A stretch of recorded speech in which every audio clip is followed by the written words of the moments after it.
नमस्कार, म सुन्दर बराल लड्कन। अहिले हामी पोखरा तिर सुनपँधेली फाँटमा तरबुजा खेतीको निम्ति हाम्रो यासपराल एग्रो फर्मद्वारा उत्पादित यो तरबुजा खेती तपाईँले पछाडि देख्नुभयो। अहिलेको यो पछिल्लो समय लगातार वर्षा र 3 पटकसम्म परेको असिनाले गर्दा क्षति पुर्याए पनि यस वर्ष पनि विगतका वर्ष झैँ उपभोक्तालाई तरबुजा खुवाउने हाम्रो जुन उद्देश्य थियो, उद्देश्यको हामी सफल भएका छौँ। तर उत्पादन चाहिँ त्यो विगतको वर्षको तुलनामा हामीले मौसमले गर्दा लिन नसके पनि अब यसपालिको चाहिँ अब अन्तिम चरणमा चाहिँ आइपुगेका छौँ। अहिले लगभग धेरै बोटहरू चाहिँ अब मरि पनि सकेको छ र फल पनि लगभग सकिने चरणमा छ। यो सरस्वती जातको तरबुजा यो पोखराको हावापानीमा मिल्दोजुल्दो हुने भनेर सिफारिस भएको जात हो। यो चाहिँ अर्को हनी मिलन र वाटर मिलनको क्रस हो। यसको चाहिँ स्विट मिलन भन्छ यसलाई अङ्ग्रेजीमा। यो अन्य तरबुजा बजारमा देखिराख्ने त्यो गाडा हरियो खालको त्यो खरबुजा भन्छ त्यसलाई, र यसलाई चाहिँ तरबुजा भन्छ। ठ्याक्कै उपभोक्ताले चिन्न सजिलो चाहिँ त्यसरी छ। यो पोखराकै आफ्नै उत्पादन भएको हुनाले एकदमै धेरै रुचाउनु भएको छ।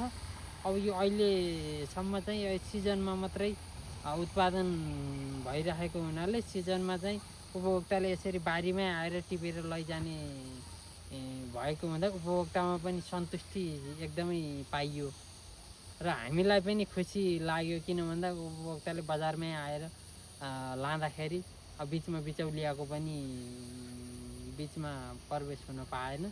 त्यस अर्थमा उपभोक्ता पनि बारीमै आएर लान पाउँदा पनि खुसी, हामी पनि अब बजार बिचौलियालाई दिन नपर्दाखेरि हामी पनि खुसी छौँ। तर मौसम प्रतिकूल परेको हुनाले यो वर्ष चाहिँ किसानलाई एकदमै गाह्रो। यो उत्पादन लागत चाहिँ अलि महँगो छ। त्यो अनुसारको प्रविधिको सहज पहुँचता नभएको हुनाले हाम्रो उत्पादन लागत चाहिँ बढेको छ। त्यो हुनाले चाहिँ हाम्रो फाइदा कम हुन गएको त्यसरी पनि छ। अब अर्को कुरा त मौसमसँग जुझ्न पर्ने कुरा त अब छँदै नै छ। विगतका वर्षहरूमा चाहिँ अलि अनुकूल भएको हुनाले चाहिँ अलिक सहज थियो। यस वर्ष मौसमसँग अलि जुझ्न परेको हुनाले आम्दानी फाइदा लिने कुरा चाहिँ यसपालि अलि गाह्रो छ। लगानी उठाउने पाए अहिले खुसी हुने अवस्था छ अहिले किसानलाई। एउटा किसान भइसके पछाडि थप अलि धैर्य गर्ने क्षमता चाहिँ अलि बढी राख्नुपर्छ जस्तो लाग्छ। अन्य क्षेत्रहरू अन्य पेसाहरूमा भन्दा किसान हुँदाखेरि अलि बढी धैर्य गर्ने क्षमता चाहिँ राख्नुपर्ने चाहिँ यो प्रकृतिसँग जुझ्न पर्ने भएको हुनाले प्रकृतिसँग जुझ्दै गर्दाखेरि अब आनन्द पनि छ। आफ्नै बारीको आफैले फलाएको खान पनि पाइन्छ। अब अप्ठ्यारा र चुनौतीहरू पनि छन्। भोलिका दिनमा सरकारले किसानलाई अलि अभिभावकत्व ग्रहण गर्ने तरिकाका योजनाहरू कार्यक्रमहरू आएको खण्डमा देशमै बसेर केही गर्छु भन्ने इच्छा शक्ति भएका युवा किसानहरू चाहिँ विदेशिनु चाहिँ पर्दैन। बजारमा लैजाँदै गर्दाखेरि अब इन्डियन तरबुजाहरूसँग इन्डियन खरबुजाहरूसँग उनीहरूसँग हामीले प्रतिस्पर्धा गर्नुपर्ने भएकोले त्यो चाहिँ हामीलाई अप्ठ्यारो छ। अब उता बाहिरबाट आउने तरकारीहरू हाम्रो यही तरबुजा खरबुजाहरू पनि विषादीहरू प्रयोग गरेको हुने, हामीले चाहिँ यो पुरै जैविक मल प्रयोग गरेर उत्पादन गरिएको तरबुजा हो। यसमा हामीले विषादी प्रयोग गरेका छैनौँ। त्यसो भएको हुनाले हाम्रो विषादी प्रयोग नगरिएको फल र विषादी प्रयोग गरेर आएको फलहरूमा को मूल्य एउटै, त्यो अनुसारको सरकारले अलि नियमन र कडाइ गरिदिने हो भने नेपाली उत्पादन स्वदेशी उत्पादनलाई बजारको चाहिँ समस्या छैन। तर सरकारले चाहिँ यसमा सपोर्ट चाहिँ गर्नुपर्छ। अस्ति 3 दिन अगाडि मात्रै परेको असिनाले गरेको क्षति हो।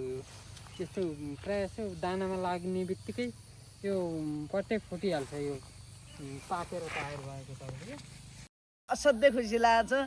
र हाम्रो छोराहरूले चाहिँ यसरी आउनुहोस् लैजानुहोस् भनेर यहाँ आएर यो माटोलाई चाहिँ धरतीलाई चाहिँ अब यसलाई प्रयोग गर्न पाउँदाखेरि धरती माता पनि खुसी भइछन् भन्ने हामीलाई लागिरहेको छ। कास्की जिल्ला पोखरा सहरको यो सिक्लेस जाने बाटोको सुनबन्देली भन्ने ठाउँमा अर्ग्यानिक तरिकाले तरबुजाहरूको उत्पादन हुन्छ र यो साह्रै मिठो पनि छ।